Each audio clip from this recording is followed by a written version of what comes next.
Hello, everyone, and welcome to The Impossible. I'm your co host, Austin Douglas, and today I wanted to talk about culture a little bit. Not only for the 4th, happy 4th, everyone, happy 250th anniversary to the United States of America, enjoying a first form screaming freedom, which is delicious, by the way. I wanted to talk about culture and what it means to sort of dip your toes into somebody else's pool of culture, to take a moment and take advantage of whatever situation you are in. When somebody like myself travels to Europe, or in this case, we have a bunch of different countries, citizens coming to the United States, Mexico and Canada as well, but obviously my experience is of the American one, and so it's been incredible for the particular algorithm, I would say, that I've gotten to enjoy seeing, honestly, of those who are from other countries, not just European, but of Asian and Pacific and African and South American, of those who have just never maybe had the experience of America before. And that is really just something truly incredible to see. The reactions. I think we can all kind of rejoice in them reacting to, oh my gosh, like this is Waffle House, Walmart, TGI Fridays, Chili's. Like it's incredible to see this excitement that they get of like, wow, like you guys have this. Like, yeah, we have it, all the time, every day. And that's truly incredible to see, because I know what that feels like. I know what it feels like when when they get to drive and they get to experience, let's say the Rockies, or Yellowstone National Park, or driving through Texas, which takes forever, by the way, or going through the Appalachians, seeing some of our country's incredible cities. And whether or not I'm not here to discuss, obviously, what you feel about those cities and what's happening in them at this point. What I'm merely discussing here is that it is incredible and awesome to see those of different countries to come here and to experience them in whatever shape or form that we were able to get them in the first place. And so to experience the nation's capital, to experience Seattle, to experience Dallas and Arlington, Texas, and Philadelphia and New Jersey. And so that all being said, and that being incredible, and I'm very happy that they're getting to experience that. Taking that dive into somebody else's culture like they have and like I have in the past is certainly something extremely, I think, important for one to partake in, for one to take that step towards trying to at least do. And I speak from experience of having been to and having the opportunity. I'm very thankful and very grateful to have had these opportunities of traveling to places so with such rich histories, like a Rome, like Paris, like Berlin, like I've only passed through London, but Manchester, England, and then up into Edinburgh and Scotland, and really finding some incredible places along the way. Lucerne, Switzerland, Zurich, Switzerland, which was again kind of a pass through, but we got a few hours there, which was lovely, and Florence and Venice. I've gotten to be on the old city and the new city. We stayed in the new city, but we traveled to the old city, with all the canals and everything. And so like I've had the experience of trying to dive into somebody's culture, experience their food, experience their public transportation. That's definitely a much bigger thing over in Europe, and to experience just talking to locals. If someone is ready to jive with an American, it always ends up being a really good time, that conversation, because of just our experiences and our individual perspectives of how daily life is handled is very, very different. Two things really come to mind with that. Two little stories, I suppose, that people are just people, and they happen to live in different areas, and they may have different cultures, and they may have unique perspectives, and they may have unique ideologies. Ultimately, we're all still human, and that's still there. Both parties just have to be willing to exercise the notion that is beyond all of that. We are all still just human, born in different places. It's very much the root of it. So the first one is it's actually a really funny story. And I've been trying to hold in the laugh thinking about it, but obviously I can't.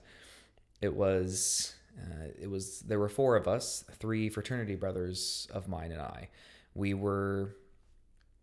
had spent at the end of the year for university, we had went to Germany for, I think it was 12 days, and we flew into Frankfurt. We took the bus that we were going to have for the rest of the trip picked us up. We went to Luxembourg City, which was an incredibly beautiful city. Then we went down to a small town called Laupheim. Very much a really cool place. That was where we had instead of a hostel stay, we stayed with a bunch of families from there, which was yet another experience. The family that I had stayed with another bandmate of mine spoke zero English. They were native German speakers and could only speak German or Deutsch, and that was certainly a unique time. I was studying German German at that point, and so I was somewhat prepared, but my bandmate was not prepared at all. And that was, I didn't have a bad time. He was sitting there just smiling because that's all he could do, but it was still really a splendid experience. And then we went to Stuttgart. That was another beautiful, beautiful experience. Lovely, lovely city, a huge walking area. They're kind of like their downtown area, and that was a really good time. A really cool experience. The hostel was up the next kind of like ridge line, and so you got to see down into the city. Phenomenal. And then on our way to Berlin, we had stopped at one of the concentration camps, Buchenwald. That was it was very much a surreal experience.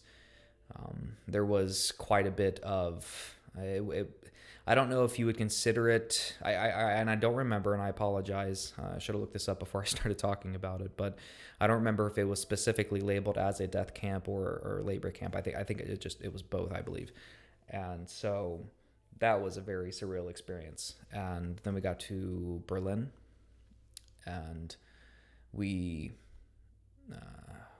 got to experience Potsdamer Platz, the Bundestag, which is kind of like their main government center.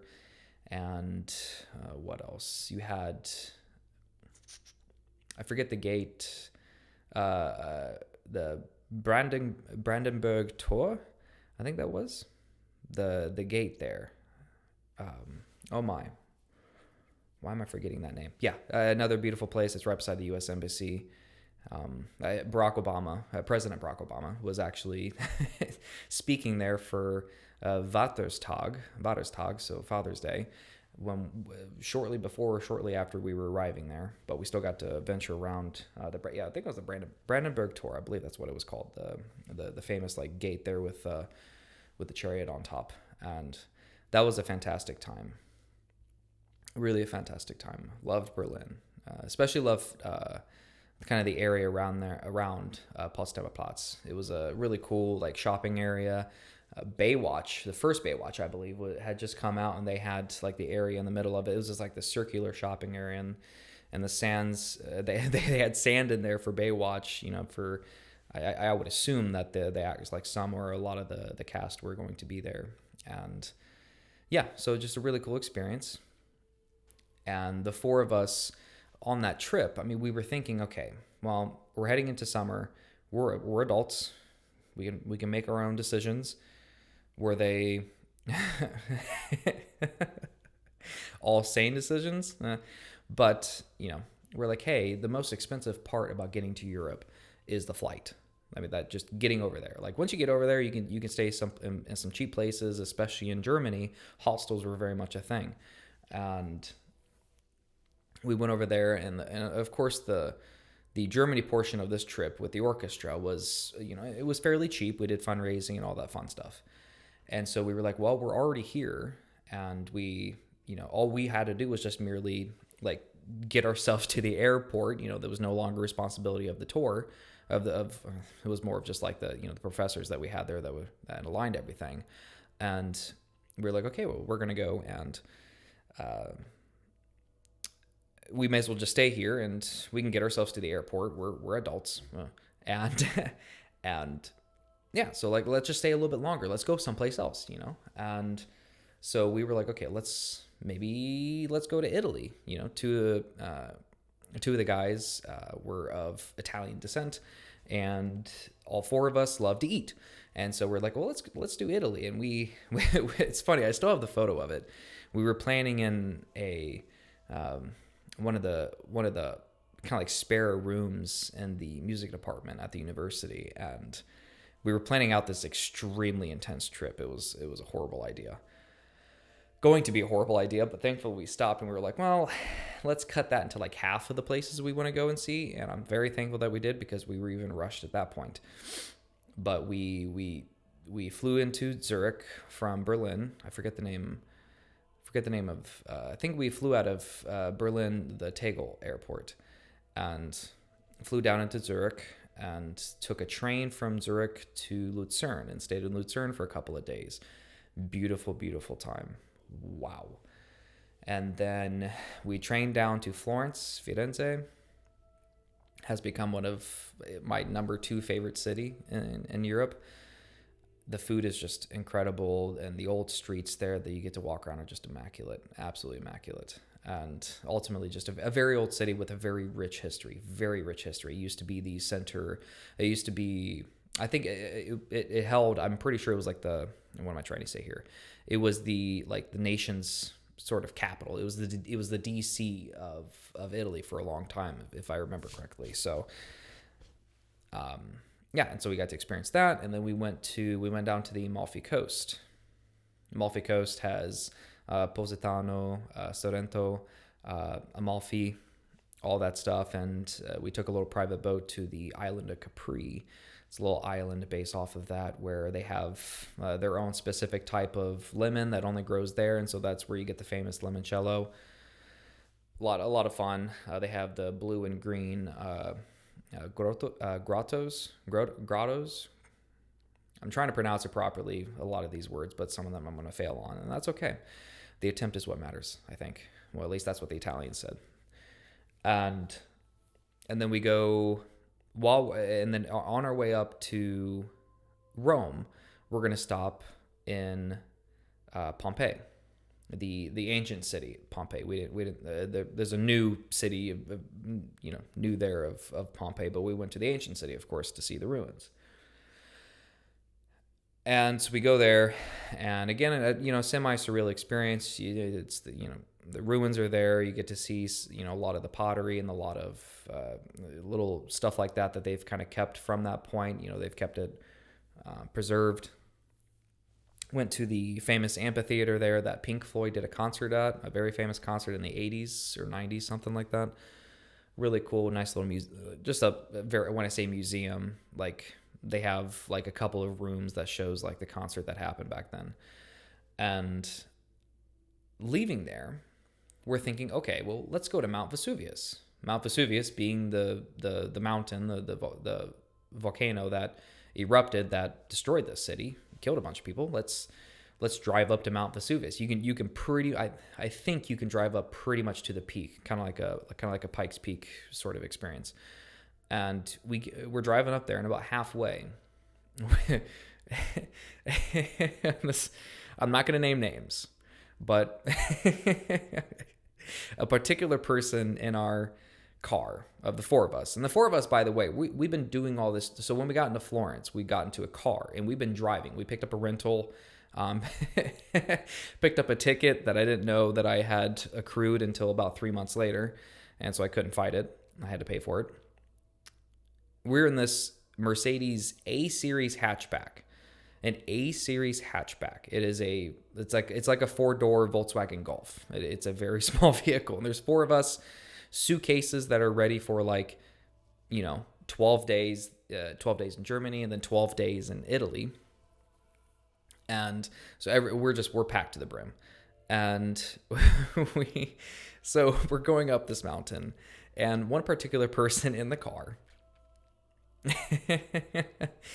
just, we're 19 to 22 years old, and we're just having a good time. And one of the guys in the car had just kind of made a joke about a couple of farmers with a really small tractor while we were driving up the side of the mountain, the switchbacks, which weren't really that extreme. At this point they weren't. And we're driving up. He kind of makes fun of them. Probably says like grazie with shaking his hand or something out the window. We're being Americans. It's fine. Everything's fine. Nothing derogatory, obviously.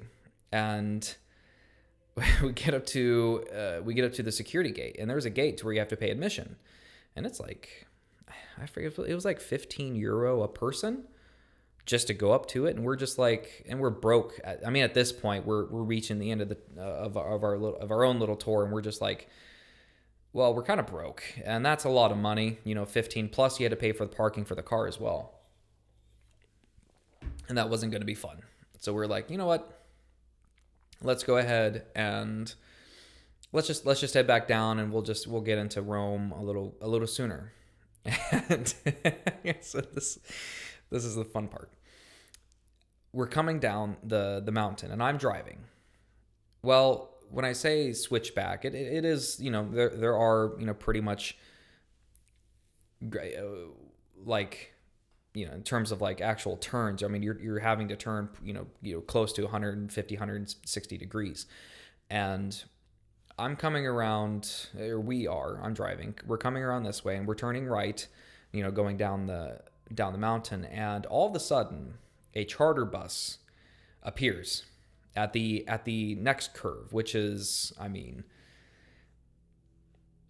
30, 40 yards away, maybe 50 yards away, something like that, pretty close. And everybody in the car is like, oh, because the road is not that wide. One car width, 1.5 car widths wide. And we are having to make a serious, it's a switchback. It's a very sharp turn. And there's a charter bus coming, and we freak out. And so I pull off into the dirt. Well, there was a rock there. Not a big rock, but a rock. Not just a rock, but a rock in the ground. And I didn't see it at the time. It had some grass piled up around and stuff like that from, like mowing or whatever had been going on. And I put the car up on top of this rock that's kind of embedded in the ground. And at first, we just thought like I hit a bump. Well, once the bus goes, and I'm thankful that we pulled off because that was necessary. The bus goes around us, and then I hit the throttle and nothing happens. Hit the throttle, just tire spinning. We're like, that's a problem. So, oh my. So the 3 guys get out of the car. I'm sitting there like hitting the throttle. They're like lifting, trying to lift and push the car, and nothing is happening. Well, little did we know that the 2 farmers and their tractor that the individual in the car had said grazie to earlier they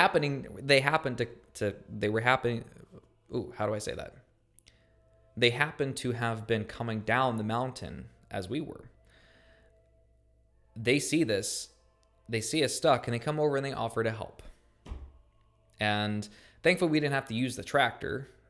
They were able to just help us lift the car up enough to and push the car forward so that the rear tire could, hit because it was off to the side of the car. And so the tire got on top of it there, and we were able to take off. And we thanked them so much. They didn't speak a whole lot of English, of course, which is fine. Nobody in our car really spoke Italian, so other than grazie. Oh my.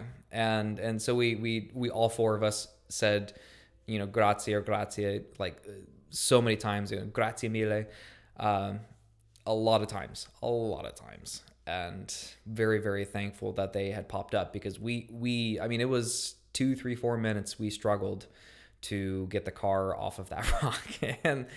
And so that moment there was just such a funny moment, such a like a lovely reminder that, and I just enjoy sharing that story, obviously, but like, it's just a lovely reminder that like those two guys could have seen us, four Americans in a rental car, and they could have just walked right by. They could have just walked right by and said and done nothing, but they didn't. They wanted to offer help. They were just like, hey, they were like, hey, we'll help you push, and we're like, oh, thank you, and they walked up, and we all took care of it. And that was just a really, really awesome moment to experience, really awesome moment to have, and to be like, okay, well, I guess at the end of the day, they're Italians, we're Americans, we're on their soil, trying to enjoy, what they have, and in this moment, we get to say thank you for just helping us, out of a little incident that we had, and to get us going back on the road.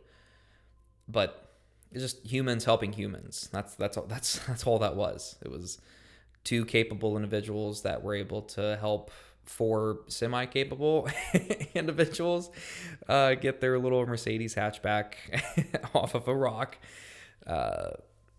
And that was just a really awesome, like we pulled away, we started driving again. We were just like, wow, that was really awesome. It was just awesome to experience. It was awesome to have them help, and to be, I'm sure that they were making, they were probably joking about us after that.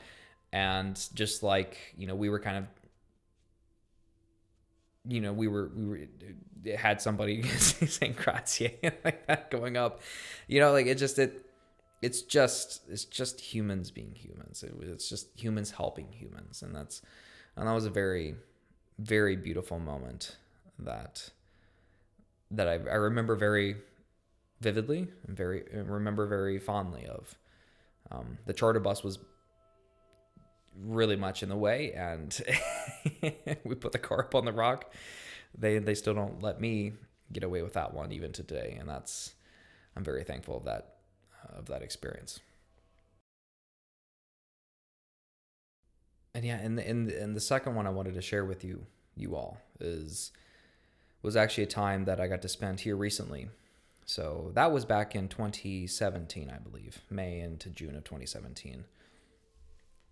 And my most recent trip to Europe, I would say, was kind of a second time to where I got to experience a bit of just humanity. After my bone marrow transplant, this would have been March of 2025. I spent a lot of the month over there, and I took the time out to pursue and to experience what I knew as my most profound sort of, oh my, as the most profound portion of my lineage and my heritage, and that is of the Scottish heritage for my surname Douglas, Clan Douglas, and so when I was over there, I was able to take my nephew. I flew him out there with me, and it was just such a brilliant time to try to share that with the next generation within my family. Even though he's not specifically of that Douglas side necessarily as much as I am, it's still very much English, sort of English, Scottish, Welsh, and Irish all just kind of thrown into our mix. And so, but I just wanted to get him over there just to experience what traveling really is like. This is you kind of getting out of your comfort zone. It was the first time. I don't think it was the first time he had flown, but it was his first international trip, and he did it alone. Or no, he flew with me. Yeah. I flew from Columbus to Detroit, and then we hooked up in Detroit to Amsterdam, and Amsterdam to Edinburgh. And then we were there for a couple of weeks, and then he flew back and flew solo back home, and went through JFK, which I was kind of concerned about, but Edinburgh to JFK, Delta hubs, and then straight to Detroit, so it's not that difficult. And he did well, and I wanted to kind of share that with the next generation. And that was such an incredible time that I can at least recall of, and I know that he feels the same. It was incredible what we were able to experience there, like Edinburgh, and we went up into the Highlands. I took him to the Isle of Skye, so we got to hike up the Old Manor Store. I wanted to get us up to Brothers Point, but we had gotten to the Old Manor Store too late, and we were getting hungry, and we had very few options in terms of places to eat. Like even there in Portree, there were only just a few places that were still open that at least offered food. I mean, sure, we could have gone to a pub, but they weren't offering food this late, and so because I think it was a Saturday or Sunday. My fault, anyways. And so we went back to Portree and ate a nice little meal, just burger and fries, which we desperately needed, and just a brilliant time.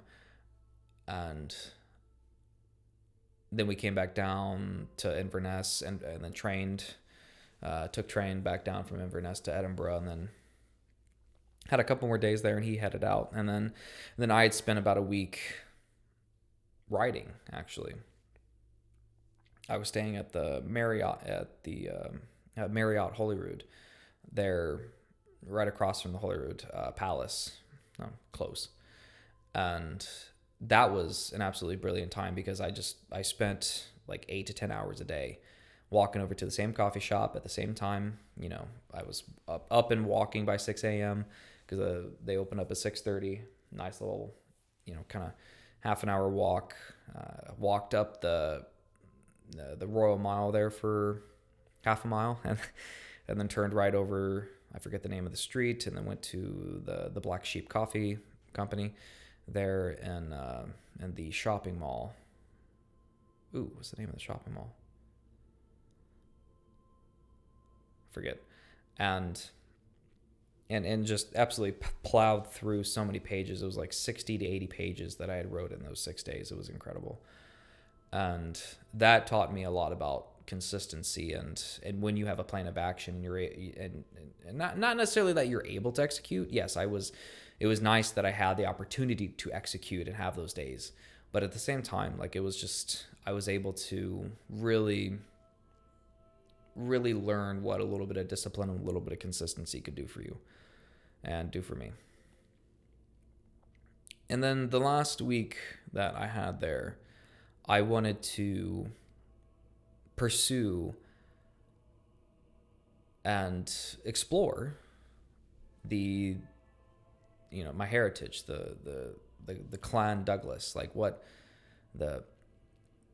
castles we may have had. Come to find out, there's a little town that called Douglas, Scotland, and went down there and visited Douglas.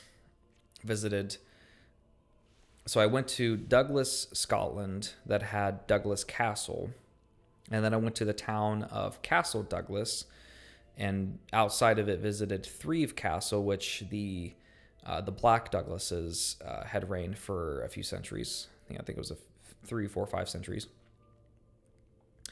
And then before, actually, because those were in like the southwestern portion of Scotland there, and before that I actually went over to Tantallon Castle, which is on the eastern coast, kind of like 30-40 mile from Edinburgh, east of Edinburgh. southeast, but mostly east.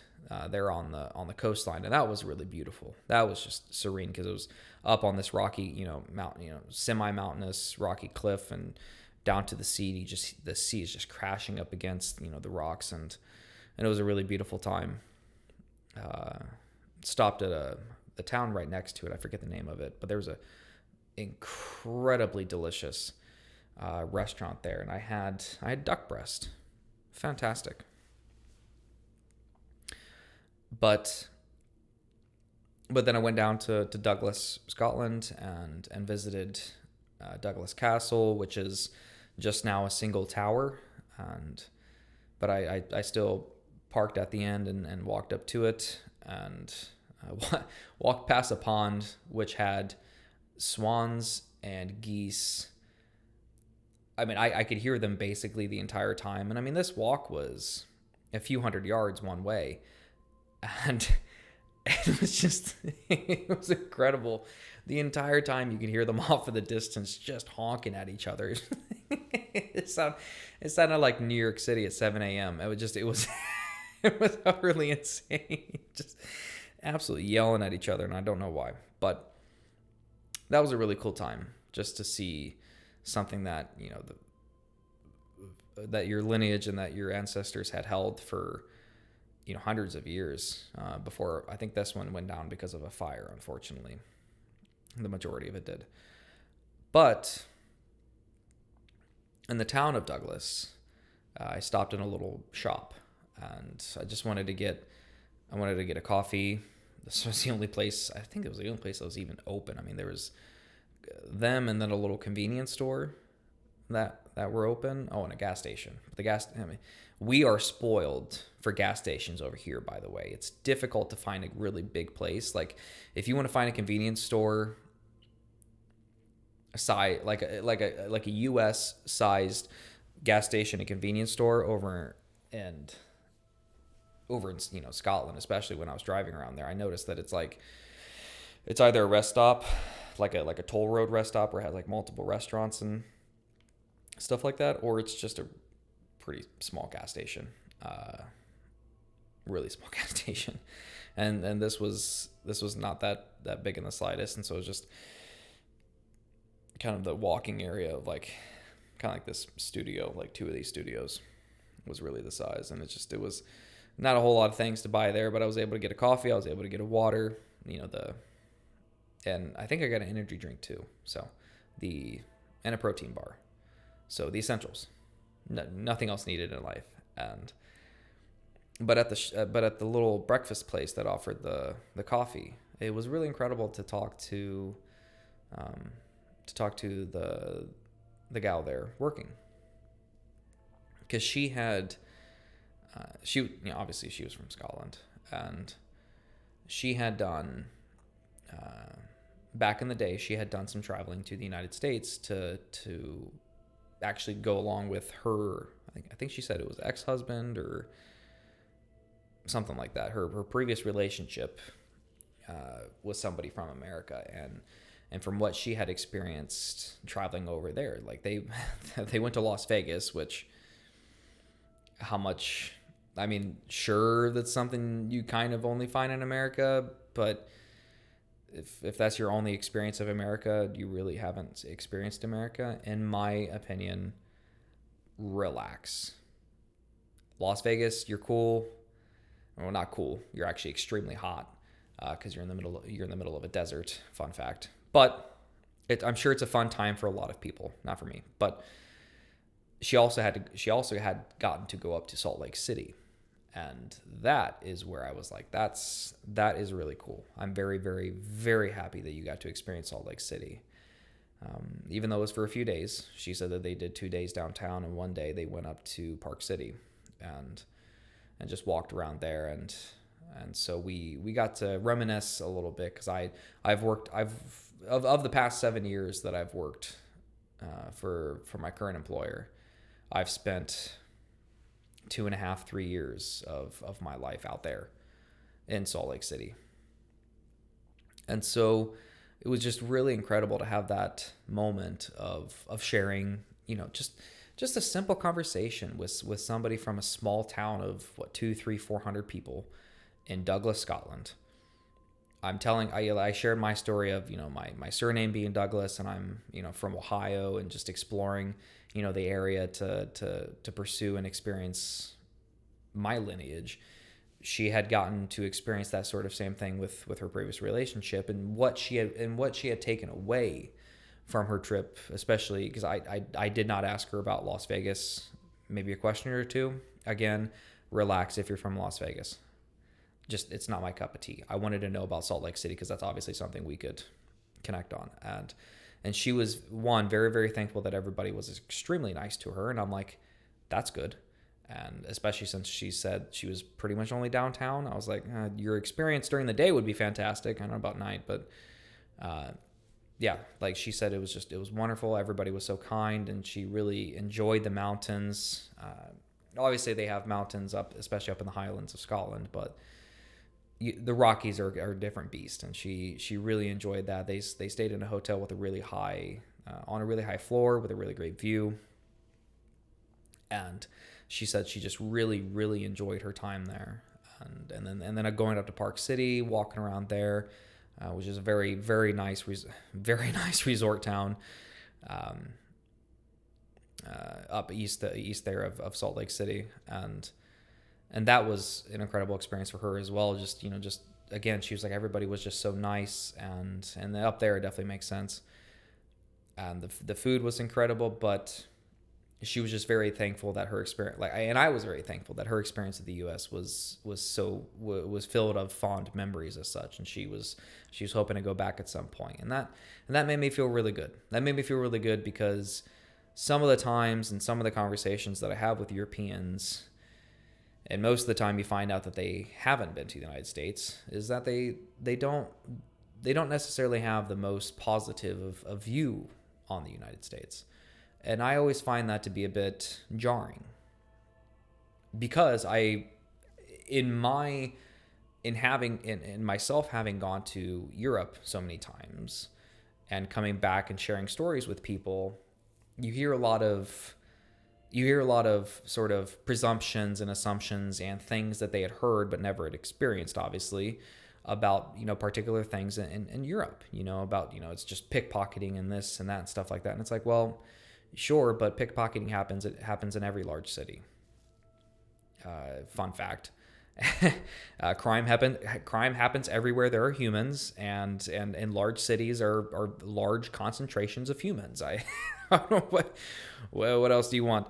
So, and just not necessarily negative presumptions and assumptions, sure, but just unnecessary assumptions and presumptions of particular areas in this world of which they haven't experienced.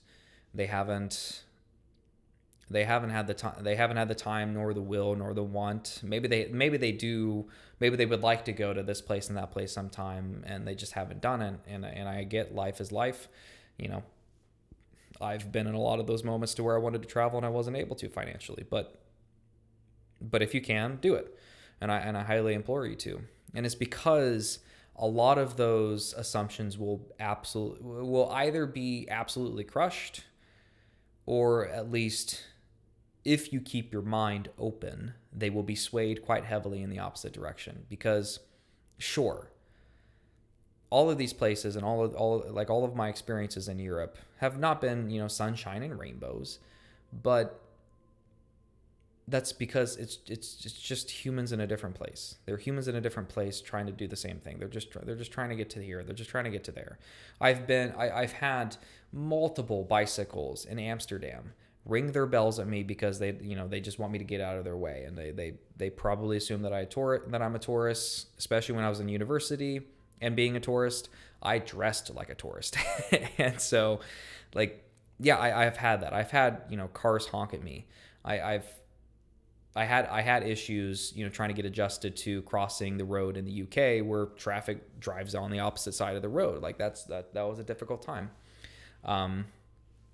I've been pickpocketed. I had on that trip, on that same exact trip to Italy that I talked to you about. I was pickpocketed the night before the morning that we flew out. And that was wallet and euros, and I didn't care. I didn't care about the wallets and stuff like that, or the euros and stuff, the cash that I had. I just cared about my ID and my credit cards and stuff. And obviously I got them canceled and all that. But that still doesn't mean that I'm never going back to Rome.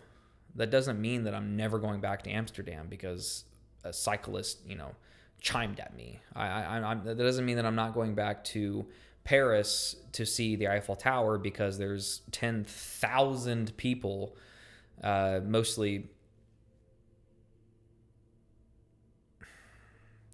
There are a lot of people trying to sell you things that are not nice and not cheap, or not nice and are cheap, and they're saying that they are nice, and they're selling you at either an expensive rate or they're selling it cheap to you, and it's just like, that's just not really I don't know if that's the spirit of capitalism or not, with how it's ran, but I'm just going to stop there. Just say, fake purses on blankets and glowy Eiffel Tower plastic things on blankets. Sure, can that ruin your sort of experience? Because they do hound you a little bit, which is, it's annoying, but all you have to do is just walk by and say no thank you, and that's all you have to do. Because obviously if they physically stop you, then you have a problem, which thankfully I haven't had that experience. I know people that have, but just things like that are just going to happen. You're going to have homeless people that that are going to be asking you for money. That's just it. You're going to have these people in unfortunate circumstances that may be a bother to you, but it's just another city. It's just another place. It's just another municipality with a bunch of humans all together in once. And so all of these negative presumptions, and a lot of them that I carried going into my first trips to Europe. When I first went, it was February of 2016, I believe it was, or 2017, one of those 2 years. But February, I remember vividly going to Manchester. I was flying alone, went there solo for a couple of days, and then a professor caught up with me. But going over to Manchester, visiting the University of Salford, and they had just built their brand new music building, which was the New Adelphi, and I had a lot of presumptions about what I was going to experience when I went over there. And then when I got over there, having experienced enough cities up until that point, at least, in America, I was like, oh, all right, it's just another city. Yeah, sure, they're driving on the left side of the road, not the wrong side of the road, just the other side of the road. Sure, there was a lot of things that I was seeing that I didn't care about, but it's the same thing would happen if I went to to Columbus or Cincinnati or Cleveland or any other city in the United States. It's the same thing. Their accent's a little different, sounds cooler, but that's it. It's still humans trying to make a living and trying to live life on a different part of this planet. And I know that the distance between you and your culture and your perspective can vary when you go to other parts of the country or other parts of the world. Yes, I understand your experience of visiting Africa may be a little bit different, and going to India may be different, or China or Mongolia or Japan or South Africa or Argentina or all these different countries, Australia. It's going to be different, and that's the beautiful thing about it. That's the beautiful part of it, is that whether it's a 100%, it's not going to be a 100% beautiful time for you. There's no way to guarantee that, nor should you try to guarantee yourself that. It's not going to be 100% positive experience, because stuff happens. And because that's what comes with humans too, because we're not perfect, by the way. In case you didn't know that, none of you are, nor am I. So, and that comes with that just comes with the traveling portion. You just have to be prepared. But but you also need to be prepared to just open your mind and to experience whatever that other person's culture and that other person's country and city and restaurant and coffee shop and art museum and hiking trail and fishing experience or resort experience, whatever you go over there to do. It could be different. And guess what? That's awesome. That's awesome. I hope you get to experience something different. And I hope you get to take something positive from that experience and bring that home back with you. I really do mean this, in that I very much am a better person. And I do mean that word better. I'm a more evolved individual because I've gone and experienced so many different cultures. I mean, I've been to, I think it's 11 other countries. Well, 12 if you include Canada. And so I've also been to Rio de Janeiro in Brazil. I've been to, Rio de Janeiro, and then we drove out to Cabo Frio and Armacao dos Buzios. And so I flew into Sao Paulo, and so I got to experience that for a little bit. Like, that's just I've traveled some, and I cannot wait to continue to travel more. Have they all been positive experiences? No, but you're to try to guarantee that would be absolutely ridiculous. But what I can say is that going into different cultures and having an open mind and walking out to the coffee shop, walking out to the restaurant that may not be on the trodden down path that every tourist takes, talking to a local, if you have the opportunity and you have time to kill, or you just want to say hello to somebody, like who's working the shop or something like that. If they look busy, you probably don't want to bother them. But that's the same thing here. If you walk into a restaurant here and there's 30 people in line, and you just stop the cashier and you say, "Hey, hello, how are you doing?" Come on. But if you're at a coffee shop and time is slow, and you have a positive interaction with the person behind the counter, just ask them a question about the area, like, hey, what restaurant do you recommend? What do you recommend here? Like, is this art museum really cool to see? I visit a lot of art museums. Like, is this a great art museum to see, or is there a better one? Especially when you're in places like Italy or like in Paris, you're like, where's an awesome, rich historical building? What one should I go to? And all of that can be figured out just by having a simple conversation. And that conversation could last 30 seconds. It could last 3 or 4 minutes, and just take it as it is. But that's the beautiful thing about, like, that's one of many beautiful things of just going out and chatting up with somebody from that area. One, you could find a really cool place to go that you didn't have originally in your plan of action and in your own tour, but also I think it just gives you even if you don't learn anything new from it, you can still experience what it's like to talk to somebody from a different country, from a different part of the world. There's something really, really incredible about that. And I've had the opportunity to have some really good conversations, longer conversations with people of different countries, and to really, ask them about their, what the daily life is like, what, learning about, what they do for food, and just so much. There's so much that you can learn, and it's just if you're willing to keep your open mind about that, and to experience it, to put yourself in somebody else's shoes for a moment. And so culture is something that should be absolutely celebrated. It is something that is, one culture is either semi or very much so separate and just, and not the same to the next one. And that's the beautiful part of it. Like there's a uniqueness there. There's this sense of cultural pride and individuality, to each individual culture. And there's something really, really incredible about that. And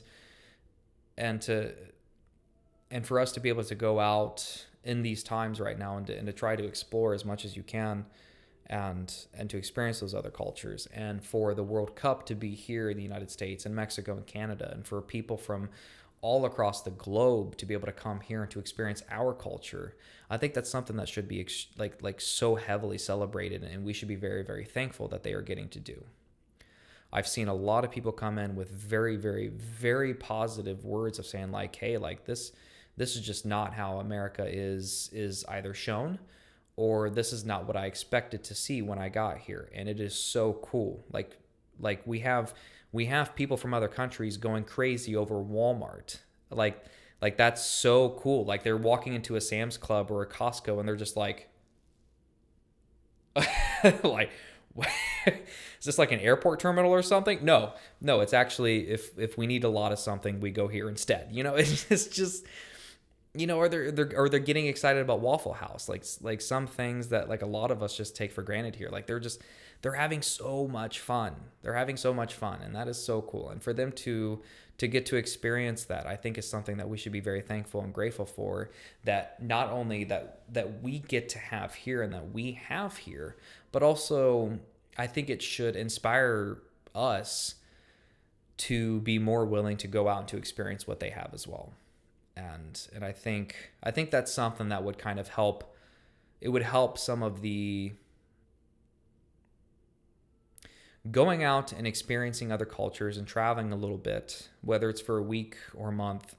I think is something that is extremely important for each of us to try to do, because if there was something that would help bridge that gap between countries, whether you're